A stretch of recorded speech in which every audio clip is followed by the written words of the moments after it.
Hello investors, ఎలా ఉన్నారు? Welcome to stocks పాఠశాల తెలుగు. ఈ వీడియోలో నేను చాలా ఇంపార్టెంట్ థింగ్స్ ఎక్స్ప్లెయిన్ చేశాను. ఇంపార్టెంట్ అంటే fundamental analysis or technical analysis or stock investment idea గురించో కాదు. బేసిక్గా చాలా పీపుల్ మైండ్లో ఉండే మెయిన్ ఇంపార్టెంట్ డౌట్స్ గురించి ఈ వీడియోలో నేను ఎక్స్ప్లెయిన్ చేశాను. మనలో కొంతమంది ఆల్రెడీ మార్కెట్ క్రాష్ అయినప్పుడు ఆర్ రీసెంట్గా ఇన్వెస్ట్ చేసిన వాళ్ళు ఉంటారు. వాళ్ళకి మార్కెట్ రిలేటెడ్గా వచ్చే ఇంపార్టెంట్ క్వశ్చన్, మార్కెట్ చాలా పెరిగింది కదా, ప్రాఫిట్ బుక్ చేసుకోవచ్చా? మార్కెట్ ఇంకా పెరుగుతుందా లేదా ఇంకా పడుతుందా? దానికి ఆన్సర్స్ కావాలి అంటే ఈ వీడియోని ఎండ్ వరకు కంప్లీట్గా చూడండి. మొత్తం ఇయర్ 2022 వరకు మార్కెట్ రోడ్ మ్యాప్ గురించి ఎక్స్ప్లెయిన్ చేశాను. ఇంకొంతమందికి వచ్చే మెయిన్ క్వశ్చన్, మేము మార్కెట్లో ఇప్పుడు ఇన్వెస్ట్ చేద్దాం అనుకుంటున్నాము, సో మార్కెట్ ఆల్రెడీ పెరిగింది కదా, ఇప్పుడే ఇన్వెస్ట్ చేస్తే రిటర్న్స్ వస్తాయా, లేక మేము మార్కెట్ ర్యాలీ ఛాన్స్ మిస్ అయ్యాము అనుకొని సైలెంట్గా ఉండాలా? వీటన్నిటికీ కూడా ఆన్సర్స్ ఈ వీడియోలో ఉంది. కొంచెం లెంగ్తీ అయినా ఎండ్ వరకు చూడండి. ఈ వీడియోలో నేను ఎక్స్ప్లెయిన్ చేసిన విషయాలు మీకు ఖచ్చితంగా మీ మార్కెట్ జర్నీలో చాలా యూజ్ అవుతాయి. అసలు స్టాక్ మార్కెట్స్ ఎందుకు ఇంతలా పెరిగాయి అండ్ ఇంకా కూడా ఎందుకు పెరుగుతున్నాయి? మార్చ్ 24 అప్పుడు ఏమో మొత్తం యాక్టివ్ కోవిడ్ కేసెస్ మన కంట్రీలో వచ్చేసి కేవలం 511 మాత్రమే. ఆ రోజు నిఫ్టీ క్లోజింగ్ వచ్చేసి 7,801. ఆ రోజు నుండి మార్కెట్ రికవరీ అవుతూ రీసెంట్గా ఆగస్ట్ 28 రోజు నిఫ్టీ క్లోజింగ్ లెవెల్ వచ్చేసి 11,647. అంటే నిఫ్టీ దాదాపుగా 50% పెరిగింది జస్ట్ 4.5 monthsలో. కేవలం 511 కోవిడ్ కేసెస్ ఉన్నప్పుడు అంతలా పడిన మార్కెట్స్ అదే ఆగస్ట్ 28 రోజు కోవిడ్ కేసెస్ వచ్చేసి 34,61,240. ఇంతలా కోవిడ్ కేసెస్ పెరిగినా కూడా మార్కెట్ రాకెట్లా అసలు ఎందుకు పెరిగింది? నంబర్ ఆఫ్ కోవిడ్ కేసెస్ బట్టి చూస్తే నిఫ్టీ అసలు మార్చ్లో ఉన్నదానికన్నా కూడా తక్కువలో ఉండాలి కదా, కానీ మార్కెట్ ఏమో దాదాపు 50% రీసెంట్ లోస్ నుండి పెరిగింది. మార్కెట్ ఇలా కంటిన్యూస్గా పెరగడం చూస్తుంటే మనకి కొన్ని క్వశ్చన్స్ వస్తాయి. ఇదంతా మ్యానిపులేషనా? ఇప్పుడు ఫ్రెష్గా ఇన్వెస్ట్ చేస్తే మనం హై ప్రైస్లో ఇన్వెస్ట్ చేసి ట్రాప్ అయినట్టేనా? ఇన్ని కోవిడ్ కేసెస్ పెరుగుతున్నా మార్కెట్స్ లాజిక్ లేకుండా పెరుగుతున్నాయి, ఇది ఒక ట్రాపా? లేదు ఫ్రెండ్స్, ఇదేమి మ్యానిపులేషన్ కాదు.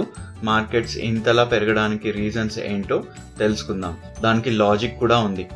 ఫస్ట్ క్విక్గా ఏ రీజన్స్ వల్ల మార్కెట్ బౌన్స్ అయిందో చూద్దాం. వాటి గురించి ఫస్ట్ బ్రీఫ్గా ఇంట్రొడక్షన్ ఇస్తాను, దెన్ ఒక్కో దాని గురించి డీటెయిల్గా తెలుసుకుందాం. ఫస్ట్ వచ్చేసేసి less fatality rate of Covid. దీనినే మోర్టాలిటీ రేట్ అని కూడా అంటారు.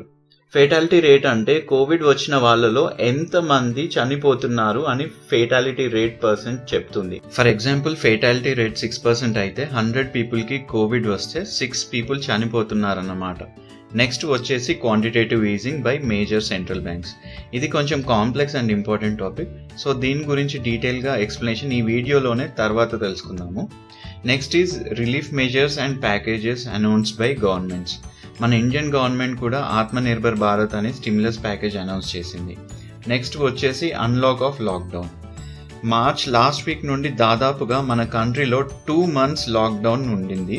తర్వాత పార్షియల్గా లాక్డౌన్ విత్డ్రా చేసి అన్లాక్ ఫేజ్లోకి వెళ్ళాము.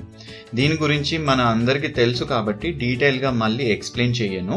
అన్లాక్ వల్ల బిజినెస్ ఫర్మ్స్ ఓపెన్ అయ్యాయి అండ్ దానివల్ల ఎకనామిక్ యాక్టివిటీ ఇంప్రూవ్ అయింది. ఇది కూడా మార్కెట్ పెరగడానికి హెల్ప్ చేసింది. Next important reason is vaccine for Covid. ఇంకో 6 months లోపల వ్యాక్సిన్ మనకి అందుబాటులోకి వస్తుందన్న హోప్. ఆల్రెడీ రష్యా వాళ్ళు స్పుట్నిక్ 5 అనే కోవిడ్ వ్యాక్సిన్ని రిలీజ్ చేశారు అండ్ అది మాస్ ప్రొడక్షన్లో ఉంది. సెప్టెంబర్లో ఫస్ట్ ప్రొడక్షన్ అవైలబుల్లోకి వస్తుంది. సో ఈ కోవిడ్ వ్యాక్సిన్ మనకు అందుబాటులోకి వస్తుందన్న హోప్ వల్ల కూడా మార్కెట్స్ పెరిగాయి. Next reason is liquidity. మార్కెట్లో ఇన్స్టిట్యూషన్స్తో పాటు మనలాంటి రీటైల్ ఇన్వెస్టర్స్ కూడా ఇంట్రెస్ట్ రేట్స్ తక్కువ ఉండడం వల్ల అండ్ కోవిడ్ పాండమిక్ కారణంగా మరో ఆల్టర్నేటివ్ అట్రాక్టివ్ ఇన్వెస్ట్మెంట్ ఆపర్చునిటీ లేకపోవడం వల్ల మార్కెట్లో ఇన్వెస్ట్ చేయడం వల్ల స్టాక్స్లో బయ్యింగ్ డిమాండ్ ఏర్పడి మార్కెట్స్ బౌన్స్ అవ్వడానికి హెల్ప్ చేసింది. నెక్స్ట్ వచ్చేసి ఆత్మనిర్భర్ భారత్ పాలసీలో భాగంగా గవర్నమెంట్ తీసుకున్న వేరియస్ డిసిషన్స్ కారణంగా కూడా మార్కెట్ బౌన్స్ బ్యాక్ అయ్యింది. Last but not least Covid vaccine వచ్చాక కరోనా వైరస్ పూర్తిగా వెళ్ళిపోయాక దాని తర్వాత జనాలు చాలా ఎక్కువగా ఖర్చు పెట్టే అవకాశం ఉంది. దానివల్ల జీడిపి చాలా పెరిగి అన్ని కంపెనీస్కి మంచి లాభాలు వస్తాయి అన్న హోప్ వల్ల కూడా మార్కెట్స్ పెరుగుతున్నాయి. నౌ ఇప్పుడు డీటెయిల్గా ఒక్కో దాని గురించి ఎక్స్ప్లెయిన్ చేస్తాను.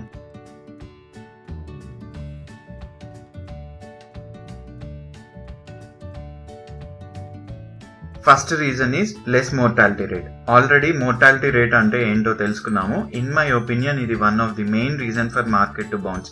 మార్చ్లో మార్కెట్స్ పానిక్ మోడ్లోకి వెళ్ళాయి. అప్పుడే యూరోప్ అండ్ యుఎస్లో వైరస్ స్ప్రెడ్ అవ్వడం స్టార్ట్ అయింది. మన కంట్రీలో కూడా స్లోగా అప్పుడే వైరస్ స్ప్రెడ్ అవ్వడం స్టార్ట్ అయింది. ఈ రీసెంట్ టైమ్స్లో అట్లీస్ట్ లాస్ట్ 90 yearsలో ఇలాంటి సిచ్యువేషన్ని మనం ఎప్పుడు చూడలేదు, ఎప్పుడు కూడా ఫేస్ చేయలేదు. ఇది కంప్లీట్లీ ఒక కొత్త ప్రాబ్లం. వైరస్ గురించి ఇంకా కంప్లీట్గా మనకి ఏమీ కూడా తెలీదు. ఆ వైరస్ మోర్టాలిటీ రేట్ ఇంకా ఇంక్రీజ్ అవుతుందా, ఇంతే ఉంటుందా అనేది కూడా తెలీదు. All major countries lockdown announce చేశాయి. ఫ్యూచర్ ఏంటో ఎవ్వరికీ అర్థం అవ్వట్లేదు. ఫేటాలిటీ రేట్ ఇంక్రీజ్ అయ్యి చాలా పీపుల్ మరణిస్తారా అన్న భయం కూడా ఉంది. ఇలాంటి గందరగోళ వాతావరణంలో పానిక్ సెల్లింగ్ వచ్చి అందరూ ఇంక్లూడింగ్ ఇన్స్టిట్యూషన్స్ కూడా ఫస్ట్ స్టాక్స్ అన్ని సెల్ చేసి క్యాష్కి వద్దాము, తర్వాత చూద్దాము సిచ్యువేషన్ ఎలా ఉంటుందో అని బాస్కెట్ సెల్లింగ్ చేయడం వల్ల కూడా మార్కెట్స్ అంతలా పడ్డాయి. స్టార్టింగ్లో ఫేటాలిటీ రేట్ వచ్చేసి 6 to 7% ఉంది. అది స్లోగా రెడ్యూస్ అవుతూ ఇప్పుడు మన కంట్రీలో 1.93% ఉంది. ఒకవేళ ఫేటాలిటీ రేట్ కానీ తగ్గడం కాకుండా ఇంక్రీజ్ అవుతూ ఒక 25 to 30% వరకు వెళ్ళుంటే ఇప్పుడు నిఫ్టీ ఖచ్చితంగా 6,000 బిలో ఉండేది. ఫేటాలిటీ రేట్ తక్కువగా ఉండడం వల్ల ఇదేమి ఎండ్ ఆఫ్ వరల్డ్ కాదు అని స్టార్టింగ్లో ఉన్న ప్యానిక్ పోయి ఇది అనుకున్నంత డేంజరస్ వైరస్ కాదు, స్లోగా లాక్డౌన్స్ కూడా తీసేస్తారు అని అర్థమై మళ్ళీ మార్కెట్లో బయింగ్ వచ్చింది. అన్ని స్టాక్స్ ప్యానిక్ వల్ల వాటి కరెక్ట్ వాల్యూ కన్నా చాలా తక్కువ ప్రైస్లో అవైలబుల్లో ఉండడం వల్ల స్టాక్స్లో బయింగ్ వచ్చి మార్కెట్స్ వర్టికల్గా రైజ్ అయ్యాయి. మోర్టాలిటీ రేట్ తగ్గడంతో పాటు నంబర్ ఆఫ్ కేసెస్ పెరిగినా కూడా రికవరీ రేట్ పెరగడం వల్ల కూడా మార్కెట్లో పాజిటివ్ సెంటిమెంట్ వచ్చింది. టైం ప్రోగ్రెస్ అవుతున్న కొద్దీ కోవిడ్ పేషెంట్స్లో సీరియస్ హెల్త్ ఇష్యూస్ తగ్గి నార్మల్ ఫీవర్, కోల్డ్ వచ్చి 2 to 3 వీక్స్లో రికవర్ అవ్వడం కూడా మార్కెట్ సెంటిమెంట్ని లిఫ్ట్ చేసింది. మార్కెట్కి అర్థమైంది ముందు అనుకున్నంత డేంజరస్ వైరస్ కాదు, కేసెస్ పెరిగినా కూడా ముందు అనుకున్నంత సీరియస్ ఇంపాక్ట్ లేదు అని. దానివల్ల స్మార్ట్ అండ్ బిగ్ ఇన్వెస్టర్స్ ఇది టెంపరీ ఇష్యూ, ఇది టెంపరీ ప్రాబ్లం, వైరస్ స్లోగా వీక్ అవుతుంది అని అర్థమై వ్యాక్సిన్తో ఈ వైరస్కి ఎండ్ పెట్టొచ్చు అన్న హోప్ వల్ల కూడా మార్కెట్స్లో ధైర్యంగా మళ్ళీ బిగ్ ఇన్వెస్టర్స్ బల్క్గా పెట్టుబడి పెట్టడం వల్ల కూడా మార్కెట్స్ రైజ్ అయ్యాయి. బేసిక్గా మార్చ్లో మార్కెట్స్ పడడం వల్ల వచ్చిన opportunity once in a century opportunity. కానీ అప్పుడు ప్యానిక్ అండ్ ఫియర్ వల్ల మనకి ఆ విషయం ఆ టైంలో అర్థం అవ్వలేదు. Next important reason is quantitative easing by major central banks. First central banks అంటే ఏంటో తెలుసుకుందాం. సెంట్రల్ బ్యాంక్ అంటే ఒక కంట్రీలో ఉన్న అన్ని బ్యాంక్స్ని రెగ్యులేట్ చేసి మానిటరీ పాలసీని డిసైడ్ చేసే బ్యాంక్ని మనం సెంట్రల్ బ్యాంక్ అంటాము. మన ఇండియాలో సెంట్రల్ బ్యాంక్ వచ్చేసి ఆర్బీఐ అంటే రిజర్వ్ బ్యాంక్ ఆఫ్ ఇండియా. మన ఇండియాకి ఆర్బీఐ ఎలా సెంట్రల్ బ్యాంకో యుఎస్కి central bank US federal bank, European యూనియన్లో ఉన్న కంట్రీస్కి సెంట్రల్ బ్యాంక్ వచ్చేసేసి యూరోపియన్ సెంట్రల్ బ్యాంక్ అంటే ఈసీబీ, ఇంగ్లాండ్ సెంట్రల్ బ్యాంక్ వచ్చేసేసి bank of England, China central bank is people's bank of China, and జపాన్కి సెంట్రల్ బ్యాంక్ వచ్చేసేసి బ్యాంక్ ఆఫ్ జపాన్. ఈ major central banks QE అనే ఒక మానిటరీ పాలసీ మెకానిజం యూజ్ చేయడం వల్ల కూడా స్టాక్ మార్కెట్స్ బౌన్స్ అయ్యాయి. క్యూఈ అంటే ఏంటో ఇన్ డీటెయిల్గా తెలుసుకుందాము. ఎప్పుడైతే వరల్డ్ ఎకానమీ స్లో డౌన్ అవుతుందో అప్పుడు సెంట్రల్ బ్యాంక్స్ వాళ్ళ కంట్రీ యొక్క ఫైనాన్షియల్ సిస్టంలోకి మనీని ఇంజెక్ట్ చేస్తాయి. మన సెంట్రల్ బ్యాంక్ ఆర్బీఐ అంతలా క్యూఈని యూజ్ చేయదు. ఎందుకు యూజ్ చేయదు అనేది మీకు ఈ వీడియోలోనే లాస్ట్లో ఎక్స్ప్లెయిన్ చేస్తాను. సో క్యూఈ గురించి ఎక్స్ప్లెయిన్ చేసేటప్పుడు నేను మెయిన్గా US central bank, US fed గురించి ఎక్స్ప్లెయిన్ చేస్తాను. కోవిడ్ పాండమిక్ వల్ల యుఎస్ ఎకానమీ స్లోడౌన్లోకి వెళ్ళింది. దీన్ని ఎదుర్కోవడానికి యుఎస్ ఫెడ్ March 15th రోజు $700 billion క్యూఈని అనౌన్స్ చేసింది. అంటే $700 billion యుఎస్ ఫెడ్ యుఎస్ బ్యాంక్స్లోకి ఇంజెక్ట్ చేయాలని డిసిషన్ తీసుకుంది. ఈ $700 billion అనేది బిగ్ అమౌంట్ కాబట్టి యుఎస్ బ్యాంక్స్లోకి పెద్ద మొత్తంలోకి మనీ వచ్చింది. మనీ సప్లై ఎక్కువ ఉండడం వల్ల ఇంట్రెస్ట్ రేట్స్ కూడా వెరీ లీస్ట్ లెవెల్లోకి వచ్చాయి. యుఎస్ ఫెడ్ ఇంట్రెస్ట్ రేట్స్ ని 0 to 0.25% కి తగ్గించింది. యుఎస్ ఫెడ్ బ్యాంకింగ్ సిస్టమ్ లోకి ఫుల్ మనీ ఇంజెక్ట్ చేయడం వల్ల బ్యాంక్స్ ఫర్దర్ గా కార్పొరేట్స్ కి, ఇండివిజువల్స్ కి మనీని లెండ్ చేస్తుంది. Already interest rates almost 0% or negligible 0.25% లో ఉండడం వల్ల చాలా కార్పొరేట్స్ అండ్ ఇండివిజువల్స్ లోన్ తీసుకున్నారు. ఈ మనీని చీప్ మనీ అని కూడా అంటారు, ఎందుకంటే వెరీ లెస్ ఇంట్రెస్ట్ రేట్స్ కి తీసుకున్న లోన్ మనీ కాబట్టి. ఈ మనీని కార్పొరేట్స్ వాళ్ళ బిజినెస్ ని సపోర్ట్ చేసుకోవడానికి యూజ్ చేసుకోవడమే కాకుండా స్టాక్ మార్కెట్స్ లో మ్యూచువల్ ఫండ్స్ త్రూ కూడా ఇన్వెస్ట్ చేశాయి. అన్నింటికన్నా మెయిన్ గా బిగ్ ఇన్వెస్ట్మెంట్ ఫర్మ్స్ ఈ చీప్ మనీని స్టాక్ మార్కెట్స్ లో ఇన్వెస్ట్ చేయడం వల్ల మార్కెట్ లో బయింగ్ డిమాండ్ వచ్చి స్టాక్ మార్కెట్స్ పెరిగాయి. US fed QE through banks కి ఫ్రీగా మనీ ఇస్తుందా? లేదు. యుఎస్ ఫెడ్ బ్యాంక్స్ నుండి యుఎస్ ట్రెజరీ బాండ్స్ అంటే యుఎస్ గవర్నమెంట్ బాండ్స్ ని పర్చేస్ చేసి బదులుగా బ్యాంక్స్ కి మనీని క్రెడిట్ చేస్తుంది. యుఎస్ ఫెడ్ కేవలం బ్యాంక్స్ నుండి గవర్నమెంట్ బాండ్సే కాకుండా అదర్ మార్ట్గేజ్ బ్యాక్డ్ అసెట్స్ ని కూడా పర్చేస్ చేసి బ్యాంక్స్ కి మనీ ఇస్తుంది. కేవలం బ్యాంక్స్ కే కాకుండా corporate companies commercial papers and mortgage assets ని కూడా బై చేసి ఆ కంపెనీస్ కి వెరీ లెస్ ఇంట్రెస్ట్ రేట్స్ కి మనీ ఇచ్చింది. దీనివల్ల కోవిడ్ పాండమిక్ కారణంగా చాలా కార్పొరేట్ కంపెనీస్ క్లోజ్ డౌన్ అయ్యే సిచ్యువేషన్ నుండి బయటపడ్డాయి. యుఎస్ ఫెడ్ ఇలా పర్చేస్ చేసిన government bonds, mortgage backed securities అన్నీ కూడా యుఎస్ ఫెడ్ బ్యాలెన్స్ షీట్ లో అసెట్స్ లా కన్సిడర్ అవ్వబడతాయి. అంటే యుఎస్ ఫెడ్ ఏదైతే మనీ ఇస్తుందో అది లయబిలిటీస్ కింద కన్సిడర్ అవ్వబడుతుంది. అండ్ ఏ బ్యాంక్స్ నుంచి అయితే treasury bonds, government bonds, mortgage backed assets ని ఏదైతే పర్చేస్ చేస్తుందో అవి బ్యాలెన్స్ షీట్ లో అసెట్స్ లా కన్సిడర్ చేయబడతాయి. ఎకానమీ స్లో డౌన్ అయినప్పుడు ఇలా యుఎస్ ఫెడ్ సిస్టమ్ లోకి మనీని పంప్ చేయడాన్నే క్యూఈ అని అంటాం. ఈ ఫేజ్ ని మనం ఎకానమీ ఎక్స్పాన్షన్ మోడ్ అని అంటాం. స్లోగా ఎకానమీ రికవర్ అయ్యాక, కొంచెం స్టెబిలిటీ వచ్చాక యుఎస్ ఫెడ్ క్యూఈని హాల్ట్ చేస్తుంది, అంటే టెంపరీగా ఆపేస్తుంది. ఫ్రెష్ గా బాండ్ పర్చేస్ అనేది ఉండదు, అంటే ఫర్దర్ గా మనీని యుఎస్ ఫెడ్ ఇంజెక్ట్ చేయదు బ్యాంకింగ్ సిస్టమ్ లోకి. ఈ ఫేజ్ ని మనం న్యూట్రల్ మోడ్ అని అంటాం. మళ్ళీ ఎకానమీ స్ట్రాంగ్ గా రికవర్ అయ్యాక జీడిపి గ్రోత్ రేట్ పీక్ అయి అన్ఎంప్లాయ్మెంట్ రేట్ తక్కువ అయితే యుఎస్ ఫెడ్ దాని దగ్గర ఉన్న గవర్నమెంట్ బాండ్స్, అదర్ సెక్యూరిటీస్ ని సేల్ చేసి సిస్టమ్ లో ఉన్న అడిషనల్ మనీని తీసేస్తుంది. మనీ లిక్విడిటీ తక్కువ ఉండడం వల్ల ఇంట్రెస్ట్ రేట్స్ పెరుగుతాయి. ఈ ఫేజ్ ని ఎకానమిక్ కాంట్రాక్షన్ మోడ్ అంటారు. So during expansion mode US fed మనీని పంప్ చేసి గవర్నమెంట్ బాండ్స్, అదర్ సెక్యూరిటీస్ ని పర్చేస్ చేయడం వల్ల యుఎస్ ఫెడ్ తన అసెట్స్ ఇంక్రీజ్ చేసుకుంటుంది. During contraction mode US fed దగ్గర ఉన్న అసెట్స్ ని సెల్ చేయడం వల్ల సిస్టమ్ లో ఉన్న అడిషనల్ మనీని తిరిగి యుఎస్ ఫెడ్ దాని దగ్గరికి తీసేసుకుంటుంది. ఈ ఫేజ్ లో యుఎస్ ఫెడ్ అసెట్స్ డిక్రీజ్ అవుతాయి. ఇప్పుడు మనం వరల్డ్ లో ఉన్న మేజర్ సెంట్రల్ బ్యాంక్స్ క్యూఈ ద్వారా ఈ పాండమిక్ టైంలో ఎంత మనీని పంప్ చేశాయో చూద్దాం. యుఎస్ ఫెడ్ ఆల్రెడీ డిస్కస్ చేసినట్టుగా మార్చ్ 15th రోజు $700 billion క్యూఈ ప్రోగ్రామ్ ని అనౌన్స్ చేసింది. $700 billion లో $500 billion వచ్చేసి గవర్నమెంట్ బాండ్స్ బై చేయడం వల్ల and remaining $200 billion mortgage backed securities by చేయడం వల్ల సిస్టంలోకి మనీని పంప్ చేసే ప్రోగ్రామ్ యుఎస్ ఫెడ్ అనౌన్స్ చేసింది. 10 days తిరగకుండానే మార్చ్ 23rd రోజు US fed unlimited QE purchase ని అనౌన్స్ చేసింది. అంటే ఇంత అంత అని లిమిట్ లేకుండా ఎకానమీని సపోర్ట్ చేయడానికి ఎంత మనీ అవసరమైనా అంత మనీని సిస్టంలోకి ఇంజెక్ట్ చేయడానికి రెడీ అని యుఎస్ ఫెడ్ చెప్పింది. ECB which is central bank of European Union €750 billion of government bond purchase programme ని అనౌన్స్ చేసింది. దీనివల్ల దాదాపు కొలాప్స్ స్టేజ్ కి వచ్చిన యూరోప్ ఎకానమీ తిరిగి రికవర్ అయింది. ఇది యుఎస్ ఫెడ్ బ్యాలెన్స్ షీట్ లో ఉన్న total assets graph. 2020 February end లో అరౌండ్ $4.2 trillion అసెట్స్ ఉండగా కేవలం 6 months లో $4.2 trillion నుంచి $6.9 trillion కి యుఎస్ ఫెడ్ అసెట్ వాల్యూ పెరిగింది. దీన్ని బట్టి అర్థం చేసుకోవచ్చు ఎంతగా యుఎస్ ఫెడ్ ఫైనాన్షియల్ సిస్టమ్ లోకి మనీని ఇంజెక్ట్ చేసిందో. ఈ మనీ ఫ్లో వల్ల కార్పొరేట్ కంపెనీస్ మూతపడకుండా ఒక లైఫ్ లైన్ దొరికి రికవర్ అయ్యాయి. అలాగే స్టాక్ మార్కెట్ లోకి కూడా చాలా ఎక్కువ చీప్ మనీ ఎంటర్ అవ్వడం వల్ల బయ్యింగ్ డిమాండ్ వచ్చి ఆల్రెడీ 30 to 40% డౌన్ అయిన మార్కెట్ స్ట్రాంగ్ బౌన్స్ బ్యాక్ అయింది. నౌ మీకు ఈ డౌట్ రావచ్చు, మరి మన ఆర్బీఐ కూడా అలా రూపీస్ ని మన కంట్రీలోని ఫైనాన్షియల్ సిస్టమ్ లోకి పంప్ చేయొచ్చు కదా, అలా చేసి చాలా వరకు మన ఎకానమీని స్లోడౌన్ నుండి బయటపడేలా చేయొచ్చు కదా అని.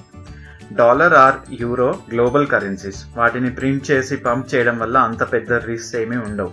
కానీ మన రూపీని పెద్ద మొత్తంలో ప్రింట్ చేసి పంప్ చేస్తే సప్లై ఎక్కువై రూపీ డివాల్యూ అవుతుంది అండ్ ఇన్ఫ్లేషన్ కూడా పెరిగి మొదటికే మోసం వచ్చే ప్రమాదం ఉంది.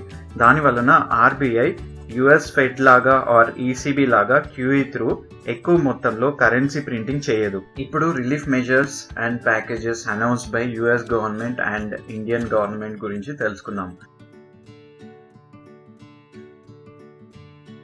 యుఎస్ గవర్నమెంట్ కేర్స్ యాక్ట్ అంటే corona virus aid relief and economic security act కింద $2.2 ట్రిలియన్ ప్యాకేజ్ని అనౌన్స్ చేసింది. ఈ ప్యాకేజ్లో భాగంగా $300 బిలియన్ ని క్యాష్ రూపంలో అమెరికన్ సిటిజన్స్ వాళ్ళ బ్యాంక్ అకౌంట్స్లోకి డైరెక్ట్ క్యాష్ ట్రాన్స్ఫర్ చేసింది. డైరెక్ట్ క్యాష్ ట్రాన్స్ఫర్ త్రూ దాదాపుగా $3,000 నుండి $4,000 ఒక్కో ఫ్యామిలీకి రీచ్ అయింది. $500 బిలియన్ వచ్చేసి కష్టాల్లో ఉన్న అమెరికన్ కార్పొరేట్ కంపెనీస్కి సపోర్ట్ చేయడానికి ఫండ్ని యుఎస్ గవర్నమెంట్ ఏర్పాటు చేసింది. ఇంత పెద్ద మొత్తంలో $2.2 ట్రిలియన్ అంటే $2,200 బిలియన్ మనీ యుఎస్ గవర్నమెంట్కి ఎక్కడి నుంచి వచ్చాయి? $1 బిలియన్ అంటే మన కరెన్సీలో దాదాపు 7,500 crore రూపీస్. సో అలాంటిది $2,200 బిలియన్ అంటే ఎంత అమౌంట్ ఒక్కసారి ఆలోచించండి. ఈ $2.2 ట్రిలియన్ ని కూడా యుఎస్ ఫెడ్ ఫండింగ్ చేసింది. అంటే యుఎస్ ఫెడ్ గవర్నమెంట్ బాండ్స్ని బై చేసి ఈ అమౌంట్ని యుఎస్ గవర్నమెంట్కి అప్పులా ఇచ్చింది. ఇందాక మనం డిస్కస్ చేసినట్టుగా క్యూఈలో భాగంగా యుఎస్ ఫెడ్ $700 బిలియన్ ని పంప్ చేయడమే కాకుండా ఈ $2.2 ట్రిలియన్ ని కూడా యుఎస్ ఫెడ్ హెల్ప్తోనే యుఎస్ గవర్నమెంట్ ఈ మనీని సిస్టంలోకి ఇంజెక్ట్ చేసింది. ఇక్కడ మీకు ఒక వెరీ ఇంపార్టెంట్ థింగ్ చెప్తాను. అదే understanding between US fed and US government. ఇది చాలా చాలా ఇంపార్టెంట్. టు బి ఫ్రాంక్, ఇంత బిగ్ అమౌంట్ $2,200 బిలియన్ డెట్ని యుఎస్ గవర్నమెంట్ తిరిగి యుఎస్ ఫెడ్కి పే చేయడం అనేది చాలా చాలా difficult thing. But US fed and US government మధ్య ఒక మ్యూచువల్ అండర్స్టాండింగ్తో ఎంత డెట్ ఉన్నా కూడా యుఎస్ గవర్నమెంట్కి ఎలాంటి ప్రాబ్లం ఉండదు. అది ఎలానో ఒక ఎగ్జాంపుల్తో నేను ఎక్స్ప్లెయిన్ చేస్తాను. For example, US government $1,000 billion worth government bonds sale చేసి యుఎస్ ఫెడ్ నుండి అమౌంట్ రేస్ చేసింది అనుకుందాం. అంటే $1,000 బిలియన్ ని యుఎస్ గవర్నమెంట్ యుఎస్ ఫెడ్ నుండి అప్పుగా తీసుకుందన్నమాట. బేసిక్గా యుఎస్ గవర్నమెంట్ 30-year గవర్నమెంట్ బాండ్ని సేల్ చేసి యుఎస్ ఫెడ్ నుండి మనీ రేస్ చేస్తుంది. అంటే 30-year గవర్నమెంట్ బాండ్ అంటే 30 years మెచ్యూరిటీ పీరియడ్ అన్నమాట. At present 30-year government bond yield వచ్చేసి 1.5% ఉంది. అంటే ఇయర్లీ ఇంట్రెస్ట్ రేట్ వచ్చేసి 1.5% అన్నమాట. సో $1,000 బిలియన్ కి ఇయర్లీ యుఎస్ గవర్నమెంట్ యుఎస్ ఫెడ్కి $15 బిలియన్ ఇంట్రెస్ట్ అమౌంట్ని పే చేస్తుంది. ఈ $1,000 బిలియన్ మెచ్యూరిటీ 30 years అయ్యే వరకు ఆల్రెడీ $450 బిలియన్ అంటే ఇయర్లీ $15 బిలియన్ చొప్పున యుఎస్ గవర్నమెంట్ యుఎస్ ఫెడ్కి ఇంట్రెస్ట్ రూపంలో పే చేస్తుంది. యాజ్ పర్ లా యుఎస్ ఫెడ్కి వచ్చిన మేజర్ ప్రాఫిట్స్ మళ్ళీ యుఎస్ గవర్నమెంట్ ట్రెజరీకి ట్రాన్స్ఫర్ చేయాలి. సో ఆల్మోస్ట్ ఈ $450 బిలియన్ తిరిగి మళ్ళీ గవర్నమెంట్కే వచ్చేస్తాయి. మిగతా $550 బిలియన్ 30 years మెచ్యూరిటీ అయ్యాక పే చేయడానికి మళ్ళీ ఫ్రెష్గా 30 years బాండ్స్ని సేల్ చేసి ఓల్డ్ డెట్ క్లియర్ చేసి ఫ్రెష్ మనీని మళ్ళీ రేస్ చేస్తుంది. సో ఇలా యుఎస్ ఫెడ్ అండ్ గవర్నమెంట్ అండర్స్టాండింగ్లో ఉంటే ఏ రిసెషన్ కూడా రాదు. ఒకవేళ వచ్చినా కూడా కొన్ని మంత్స్ మాత్రమే ఉంటుంది. ఎందుకంటే రిసెషన్ రాగానే మళ్ళీ US fed QE through US government bonds purchase చేసి మనీని అప్పుగా ఇస్తుంది. ఆ మనీని గవర్నమెంట్ ఏమో మళ్ళీ సిస్టంలోకి పంప్ చేస్తుంది. గవర్నమెంట్ ఫెడ్ అప్పు తీర్చడానికి కూడా పెద్దగా ప్రాబ్లం ఉండదు.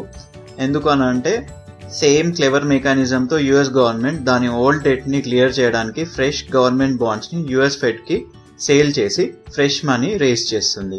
సో ఈ ఫ్రెష్ మనీని యూజ్ చేసి ఓల్డ్ డెట్ని యుఎస్ ఫెడ్కి రీపే చేసేస్తుంది. And also US fed profits already గవర్నమెంట్కి ట్రాన్స్ఫర్ అవుతూనే ఉంటాయి కాబట్టి వాటిని యూజ్ చేసి ఓల్డ్ డెట్ని కూడా క్లియర్ చేయొచ్చు. ఈ ప్రాసెస్ ఇలానే కంటిన్యూ అవుతుంది. ఎప్పుడైతే యుఎస్ ఫెడ్ చైర్మన్ స్ట్రాంగ్గా ఇండిపెండెంట్గా గవర్నమెంట్ ప్రెషర్కి లొంగకుండా మేము fresh US government bonds purchase చేయమని స్ట్రాంగ్గా ఉంటాడో అప్పటి వరకు ఈ మనీ ప్రింటింగ్ గేమ్ నడుస్తూనే ఉంటుంది. అండ్ యుఎస్ ఎకానమీ ఎప్పటికీ కూడా రిసెషన్లోకి వెళ్ళదు. ఒకవేళ వెళ్ళినా మళ్ళీ same currency printing and understanding game between fed and గవర్నమెంట్తో ఫ్యూ మంత్స్లోనే రిసెషన్ నుండి యుఎస్ ఎకానమీ బయటపడుతుంది. కానీ ఇందాక చెప్పినట్టుగా యుఎస్ ఫెడ్ చైర్మన్ స్ట్రాంగ్ ఇండివిజువల్గా గవర్నమెంట్ ప్రెషర్కి లొంగకుండా ఫ్రెష్ బాండ్ పర్చేస్ ఆపేస్తాడో అప్పుడు ఎకానమీ దారుణంగా కొలాప్స్ అవుతుంది. అప్పుడు కానీ ఇంతవరకు వరల్డ్లో ఎప్పుడు కూడా మనము చూడనంత పెద్ద రిసెషన్ని అప్పుడు ఎక్స్పీరియన్స్ చేయాల్సి వస్తుంది. ఇండియన్ గవర్నమెంట్ ఆత్మనిర్భర్ భారత్ కింద 20 lakh crore రూపీస్ స్టిమ్యులస్ ప్యాకేజ్ని అనౌన్స్ చేసింది. ఈ ప్యాకేజ్లో భాగంగా ఎంఎస్ఎంఈ కంపెనీస్కి టాప్అప్ లోన్స్ ప్రొవైడ్ చేయడం, పూర్ పీపుల్కి ఎసెన్షియల్ రేషన్ని ప్రొవైడ్ చేయడం, ఎన్బిఎఫ్సి కంపెనీస్కి స్పెషల్ ఫండ్ ప్రొవైడ్ చేయడం, ట్రబుల్లో ఉన్న రియల్ ఎస్టేట్ ప్రాజెక్ట్స్కి స్పెషల్ ఫండ్స్ త్రూ ఫైనాన్స్ చేయడం, ఇంకా వేరియస్ మెజర్స్ని అనౌన్స్ చేసింది. ఇలా గవర్నమెంట్స్ స్టిమ్యులస్ ప్యాకేజెస్ త్రూ ఎకానమీని బూస్టప్ చేయడం వల్ల కూడా స్టాక్ మార్కెట్స్ పెరిగాయి. మార్కెట్స్ పెరగడానికి ఇంకో ప్రధాన కారణం కోవిడ్కి వ్యాక్సిన్ మరో 6 monthsలో వస్తుందన్న hope. Already Russian based Gamaleya research institute Sputnik 5 నేమ్తో COVID-19 వ్యాక్సిన్ని డెవలప్ చేసింది. ప్రస్తుతం ఈ వ్యాక్సిన్ ప్రొడక్షన్ స్టేజ్లో ఉంది. సెప్టెంబర్ 1st వీక్లో ఫస్ట్ బ్యాచ్ ప్రొడక్షన్ కంప్లీట్ అవుతుందని గామలేయా రీసెర్చ్ ఇన్స్టిట్యూట్ తెలిపింది. కానీ ఈ వ్యాక్సిన్ యొక్క సేఫ్టీని అదర్ వెస్టర్న్ కంట్రీస్ క్వశ్చన్ చేశాయి. కేవలం స్పుత్నిక్ 5 వ్యాక్సినే కాకుండా చాలా పెద్ద ఫార్మా కంపెనీస్ కోవిడ్ వ్యాక్సిన్ని డెవలప్ చేసి హ్యూమన్ ట్రయల్స్ ఫేజ్లో టెస్టింగ్లో ఉన్నాయి. ఇండియా నుండి భారత్ బయోటెక్ కోవాక్సిన్ అనే నేమ్తో కోవిడ్కి వ్యాక్సిన్ని phase 1 హ్యూమన్ ట్రయల్లో టెస్ట్ చేస్తుంది. Other major vaccines in human trial phases వచ్చేసి vaccine from Oxford university, vaccine from Moderna Inc, vaccine from Pfizer, vaccine from GlaxoSmithKline ఉన్నాయి. ఇన్ని వ్యాక్సిన్లో డెఫినెట్గా ఏదో ఒక వ్యాక్సిన్ సక్సెస్ అయి నెక్స్ట్ 6 monthsలో వ్యాక్సిన్ అవైలబుల్లోకి వస్తుందన్న హోప్ వల్ల కూడా స్టాక్ మార్కెట్స్ పెరిగాయి. మార్కెట్స్ పెరగడానికి మరో ప్రధాన కారణం లిక్విడిటీ డ్రివెన్ ర్యాలీ. ఇందాక మనం డిస్కస్ చేసినట్టుగా less interest rates and QE వల్ల ఈజీగా మనీ బ్యాంకింగ్ సిస్టంలో అవైలబుల్గా ఉండడం వలన investment banking companies and hedge funds cheap మనీని స్టాక్ మార్కెట్స్లో ఇన్వెస్ట్ చేయడం వల్ల బయ్యింగ్ డిమాండ్ వచ్చి స్టాక్ మార్కెట్స్ పెరుగుతున్నాయి. కార్పొరేట్ కంపెనీస్ కూడా వాళ్ళకి వచ్చిన ఈ చీప్ మనీని కొంతవరకు వాళ్ళ డే టు డే ఆపరేషన్కి యూజ్ చేసి మిగతా అడిషనల్ అమౌంట్ని మ్యూచువల్ ఫండ్స్ త్రూ ఇండైరెక్ట్గా స్టాక్ మార్కెట్లో ఇన్వెస్ట్ చేస్తున్నాయి. కార్పొరేట్ కంపెనీస్ వాటి దగ్గరున్న అడిషనల్ మనీని వాళ్ళ బిజినెస్ ఎక్స్పాన్షన్కి యూజ్ చేయకుండా మ్యూచువల్ ఫండ్స్లో ఎందుకు ఇన్వెస్ట్ చేస్తున్నాయి అంటే కోవిడ్ పాండమిక్ కారణంగా ఆల్రెడీ వాళ్ళ బిజినెస్ సేల్స్ డౌన్ అయి ఎగ్జిస్టింగ్ సేల్స్ తగ్గడం వలన న్యూ ప్లాన్స్ పెట్టి బిజినెస్ ఎక్స్పాన్షన్ చేయడం వల్ల పెద్దగా ఉపయోగం ఏమీ ఉండదు. సో వాళ్ళ దగ్గర ఉన్న అడిషనల్ అమౌంట్ని బిజినెస్ ఎక్స్పాన్షన్కి వాడే కన్నా మ్యూచువల్ ఫండ్స్లో ఇన్వెస్ట్ చేయడం వల్లే లాభం ఎక్కువ వస్తుంది అని ఆ మనీ కూడా స్టాక్ మార్కెట్లోకే వచ్చింది. రీటైల్ ఇండివిజువల్ ఇన్వెస్టర్స్ కూడా ఈ పాండమిక్ టైంలో చాలా ఇన్వెస్ట్ చేశారు. ఫిక్స్డ్ డిపాజిట్ రేట్స్ తగ్గడం వల్ల ఇంకా వేరే ఇన్వెస్ట్మెంట్ ఆపర్చునిటీ లేకపోవడం వల్ల కూడా ఇండివిజువల్ ఇన్వెస్టర్స్ స్టాక్ మార్కెట్లో ఇన్వెస్ట్ చేశారు. ఈ పాండమిక్లో రియల్ ఎస్టేట్ ప్రాపర్టీ ప్రైజెస్ పెద్దగా ఏమీ పడలేదు. ఆల్రెడీ రియల్ ఎస్టేట్ ప్రైజెస్ ఇన్ఫ్లేటెడ్గా ఉన్నాయి. వేరే స్టాక్ మార్కెట్స్ మాత్రం మార్చ్ ఏప్రిల్లో 30-40% కరెక్ట్ అయి అట్రాక్టివ్ ప్రైస్లో ఉండడం వల్ల కూడా రియల్ ఎస్టేట్ ఇన్వెస్టర్స్ కూడా రియల్ ఎస్టేట్లో ఇన్వెస్ట్ చేయకుండా స్టాక్ మార్కెట్లో ఇన్వెస్ట్ చేశారు. సో ఆ మనీ కూడా స్టాక్ మార్కెట్లోకి రావడం వల్ల బయ్యింగ్ వచ్చి స్టాక్ మార్కెట్ స్ట్రాంగ్గా అప్ మూవ్ వచ్చింది. చైనాతో కాన్ఫ్లిక్ట్ కూడా మన స్టాక్ మార్కెట్స్ పెరగడానికి హెల్ప్ చేసింది. గాల్వన్ వ్యాలీలో ఇండియా చైనా సోల్జర్స్ ఫైట్ చేసుకోవడం వల్ల ఇండియా చైనా రిలేషన్స్ స్పాయిల్ అయ్యాయి. చైనా అగ్రెసివ్ బిహేవియర్ ఇండియన్ గవర్నమెంట్కి ఏమాత్రం నచ్చలేదు. సో చైనా నుండి ఇంపోర్ట్ చేసుకునే ప్రోడక్ట్స్, రా మెటీరియల్స్ పైన గవర్నమెంట్ ఇంపోర్ట్ డ్యూటీ హైక్ చేసింది. అదొకటే కాకుండా చైనా ఇంపోర్ట్స్ మీద మన కంపెనీస్ ఆధారపడకుండా ఆత్మనిర్భర్ భారత్లో భాగంగా $1.3 billion incentive package pharma, API drugs and medical devices కంపెనీస్కి అనౌన్స్ చేసింది. టెక్స్టైల్, కెమెరా, ల్యాప్టాప్, టెలివిజన్ మీద ఇంపోర్ట్ డ్యూటీ పెంచడం వలన మన local Indian manufacturing companies business opportunities పెరిగేలా హెల్ప్ చేసింది. 101 డిఫెన్స్ ఐటమ్స్ ఇంపోర్ట్స్ని బ్యాన్ చేసి లోకల్ డిఫెన్స్ మ్యానుఫ్యాక్చరింగ్ కంపెనీస్కి బిజినెస్ వచ్చేలా బూస్టప్ చేసింది. ఇంకా చాలా ప్రోడక్ట్స్ అండ్ రా మెటీరియల్స్ పైన కూడా ఇంపోర్ట్ డ్యూటీ హైక్ చేసే అవకాశం ఉంది. ఈ గవర్నమెంట్ డిసిషన్స్ వల్ల చైనీస్ ప్రోడక్ట్స్ నుండి కాంపిటీషన్ తగ్గి మన ఇండియన్ మ్యానుఫ్యాక్చరింగ్ కంపెనీస్ బెనిఫిట్ అవుతాయని మన స్టాక్ మార్కెట్స్లో పాజిటివ్ సెంటిమెంట్ క్రియేట్ అయింది. కానీ దీనివల్ల ఒక నెగటివ్ థింగ్ కూడా ఉంది. దాని గురించి నేను వీడియో ఎండింగ్లో డిస్కస్ చేస్తాను. ఇప్పటి వరకు ఏ రీజన్స్ వల్ల స్టాక్ మార్కెట్స్ పెరిగాయో తెలుసుకున్నాం. ఈ అన్ని రీజన్స్తో పాటు ఇండెక్స్ హెవీ వెయిట్ స్టాక్స్ అయిన రిలయన్స్, ఇన్ఫోసిస్, TCS స్టాక్స్ పాజిటివ్గా పర్ఫామ్ చేయడం వల్ల కూడా మార్కెట్స్ పెరిగాయి.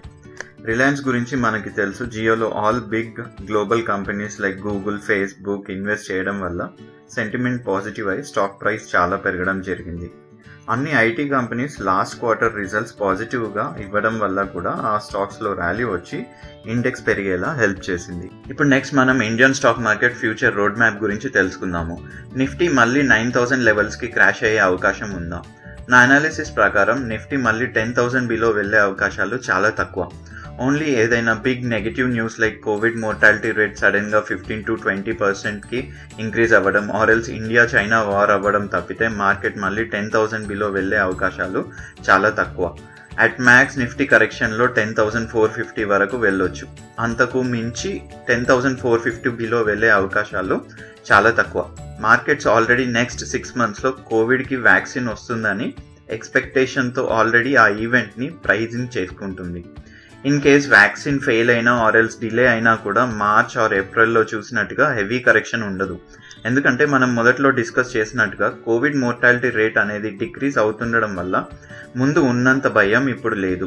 సో వ్యాక్సిన్ డిలే అయినా కూడా అట్ మ్యాక్స్ నిఫ్టీ 10,450 వరకు కరెక్షన్ అవ్వచ్చు. కోవిడ్కి వ్యాక్సిన్ సక్సెస్ఫుల్గా వచ్చాక అండ్ వరల్డ్ కోవిడ్ నుండి బయటపడ్డాక స్టాక్ మార్కెట్స్ జర్నీ ఎలా ఉండబోతుందో ఇప్పుడు తెలుసుకుందాం.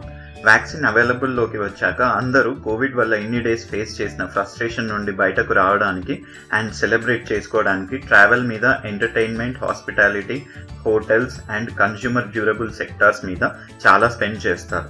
సో ఈ సెక్టార్స్లో ఉన్న మెయిన్ కంపెనీస్ చాలా ఎక్కువగా రిటర్న్స్ ఇచ్చే స్కోప్ ఉంది. నా అనాలిసిస్ ప్రకారం వ్యాక్సిన్ అవైలబుల్లోకి వచ్చే ముందే ఈ సెక్టార్స్లోని స్టాక్స్లో మంచి ర్యాలీ వచ్చే అవకాశం ఉంది.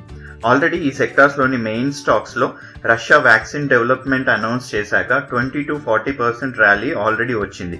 స్టిల్ ఇంకా ఫర్దర్ ర్యాలీకి స్కోప్ ఉంది. సో వ్యాక్సిన్ న్యూస్ వచ్చే వరకు వెయిట్ చేయకుండా ఈ సెక్టార్స్లోని మెయిన్ స్టాక్స్లో ఎవ్రీ డిప్లో ఇన్వెస్ట్ చేయడం వల్ల మంచి రిటర్న్స్ వచ్చే అవకాశం ఉంది.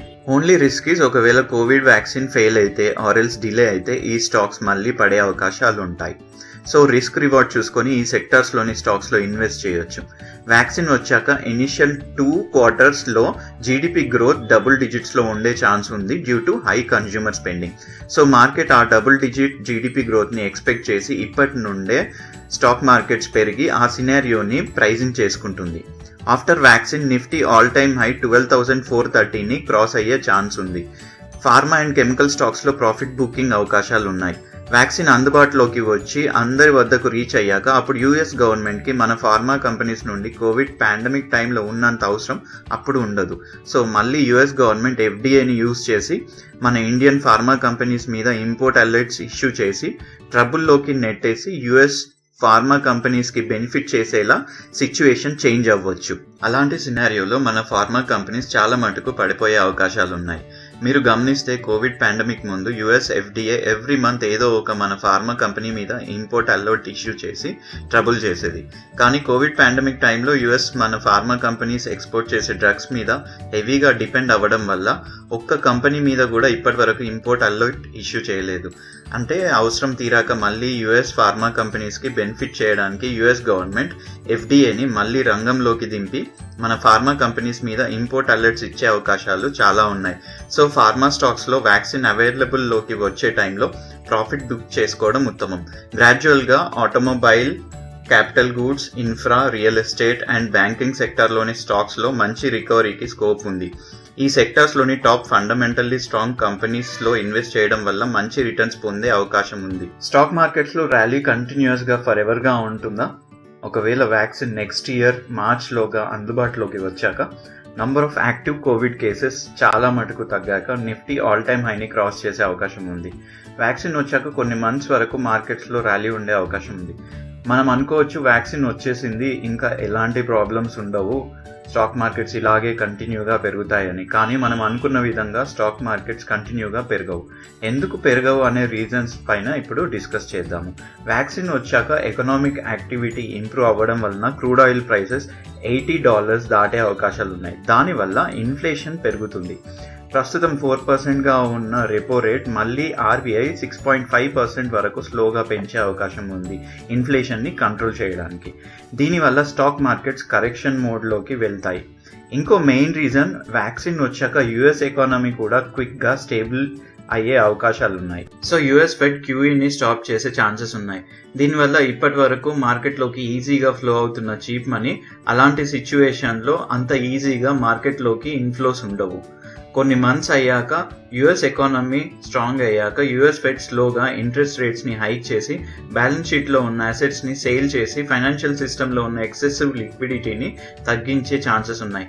దీనివల్ల స్టాక్ మార్కెట్స్లోకి ఇప్పుడు ఈజీగా ఫ్లో అవుతున్న చీప్ మనీ ఇంతలా ఫ్లో అవ్వదు. ఎప్పుడైతే ఎకానమీ రికవరీ సైన్స్ చూపిస్తుందో, US Fed monetary policy change చేసి క్యూఈని స్టాప్ చేస్తున్నామని అనౌన్స్ చేస్తుందో, అప్పటి నుండి స్టాక్ మార్కెట్స్లో కరెక్షన్కి హై ఛాన్సెస్ ఉంటాయి. ఒకవేళ వ్యాక్సిన్ అవైలబుల్లోకి వచ్చి అరౌండ్ నెక్స్ట్ ఇయర్ మే వరకు వరల్డ్ కోవిడ్ ఫ్రీ అయితే, ఆ మే నుండి ఇంకో 6 monthsలో అంటే నవంబర్ 2021 నుండి యుఎస్ ఫెడ్ క్యూఈని స్టాప్ చేసే ఛాన్సెస్ ఉన్నాయి. వన్స్ వ్యాక్సిన్ వచ్చి కోవిడ్ నుండి బయటపడ్డాక గవర్నమెంట్స్ ఆఫ్ ఎవ్రీ కంట్రీ వాళ్ళ ట్యాక్స్ రెవెన్యూని ఇంక్రీజ్ చేసుకోవడానికి ట్యాక్స్ రేట్స్ పెంచే అవకాశాలు ఉన్నాయి. ఎందుకంటే కోవిడ్ పాండమిక్ కారణంగా ఇన్ని రోజులు గవర్నమెంట్స్ రెవెన్యూ కలెక్షన్ తగ్గిపోయి గవర్నమెంట్ డెట్ పెరిగింది. దాన్ని రికవర్ చేయడానికి గవర్నమెంట్ ట్యాక్స్ రేట్స్ ఇంక్రీజ్ చేసే ఛాన్సెస్ ఉన్నాయి. దీనివల్ల కూడా ఇన్ఫ్లేషన్ పెరిగే ప్రమాదం ఉంది. మనం ఇంతకుముందు డిస్కస్ చేసినట్టు ఆత్మనిర్భర్ భారత్లో భాగంగా మన గవర్నమెంట్ చైనా నుండి వచ్చే ప్రోడక్ట్స్ అండ్ రా మెటీరియల్స్ మీద ఇంపోర్ట్ డ్యూటీ హైక్ చేసిందని తెలుసుకున్నాం కదా. దానివల్ల ఒక నెగిటివ్ కూడా ఉంది. అదేంటంటే చైనా నుండి చీప్ ప్రైస్లో రా మెటీరియల్ అండ్ ప్రోడక్ట్స్ వస్తాయి. అవి బ్యాన్ ఆర్ వాటి మీద ట్యాక్స్ ఎక్కువ చేయడం వల్ల మన ఇండియన్ కంపెనీస్ మ్యానుఫ్యాక్చర్ చేసినవి కొనాలి. వాటి ప్రైస్ చైనా నుండి వచ్చే ఐటమ్స్ ప్రైస్ కన్నా ఎక్కువ ఉండడం వల్ల కూడా ఫినిష్డ్ ఎండ్ ప్రోడక్ట్ ప్రైస్ పెరిగే ఛాన్సెస్ ఉన్నాయి. దీనివల్ల కొంతవరకు ఇన్ఫ్లేషన్ పెరిగి ఎండ్ కన్జ్యూమర్ పర్చేస్ పవర్ని తగ్గించే ఛాన్స్ ఉంది. ఇన్ఫ్లేషన్ని కంట్రోల్ చేయడానికి ఆర్బీఐ ఖచ్చితంగా ఇంట్రెస్ట్ రేట్స్ని పెంచుతుంది. ఇది మార్కెట్కి చాలా నెగిటివ్ న్యూస్. సో మార్కెట్ ప్రెషర్లోకి వచ్చి కరెక్ట్ అయ్యే అవకాశాలు ఉన్నాయి. ఇంట్రెస్ట్ రేట్స్ పెరిగితే bank FD rates and government bond yields కూడా పెరుగుతాయి. అప్పుడు ఆల్రెడీ ప్రెషర్లో ఉన్న స్టాక్ మార్కెట్స్ నుండి ఇన్వెస్టర్స్ మనీ తీసేసి ఎఫ్డీస్, బాండ్స్, రియల్ ఎస్టేట్లో ఇన్వెస్ట్ చేసే అవకాశం ఉంది. సో నా ఒపీనియన్ ప్రకారం ఇంకో 1 year వరకు స్టాక్ మార్కెట్స్లో పెద్ద క్రాష్కి అవకాశాలు లేవు. అట్లీస్ట్ 1 year వరకు every dip is buying opportunity. So fundamentally strong స్టాక్స్లో ఇన్వెస్ట్ చేయడం వల్ల వచ్చే 1 year వరకు మంచి రిటర్న్స్ పొందే స్కోప్ ఉంది. ఇక్కడ నియర్ షార్ట్ టర్మ్లో మరొక స్మాల్ రిస్క్ ఉంది. అది నవంబర్లో జరిగే యుఎస్ ప్రెసిడెన్షియల్ ఎలక్షన్స్. ఒకవేళ ట్రంప్ విన్ అవ్వకుండా బైడెన్ విన్ అయి ఎగ్జిస్టింగ్ గవర్నమెంట్ పాలసీస్ని డ్రాస్టిక్గా చేంజ్ చేస్తే, ఫర్ ఎగ్జాంపుల్ ట్రంప్ ఇంట్రడ్యూస్ చేసిన కార్పొరేట్ ట్యాక్స్ రేట్ కట్స్ని తీసేసి ప్రీవియస్ రేట్స్కి కార్పొరేట్ ట్యాక్స్ని తీసుకెళ్లడం లాంటివి చేస్తే మార్కెట్స్లో బిగ్ కరెక్షన్ జరిగే అవకాశం ఉంది. సో ఓవరాల్గా నెక్స్ట్ 12 months మాత్రం good time for investing in fundamentally strong stocks. అలాంటి ఫండమెంటల్లీ స్ట్రాంగ్ స్టాక్స్లో ఇన్స్టెంట్ ఇన్వెస్ట్మెంట్ ఐడియాస్ కోసం వీడియో డిస్క్రిప్షన్లో మన ఛానల్ టెలిగ్రామ్ లింక్ ప్రొవైడ్ చేశాను. ఇంట్రెస్ట్ ఉన్న వాళ్ళు జాయిన్ అవ్వచ్చు. So happy investing. మీకు ఈ వీడియో నచ్చితే please share this video with your friends, like, comment and subscribe to my channel. మళ్ళీ మరొక ఇన్ఫర్మేటివ్ వీడియోతో మీ ముందుకు వచ్చే వరకు bye, take care and happy investing.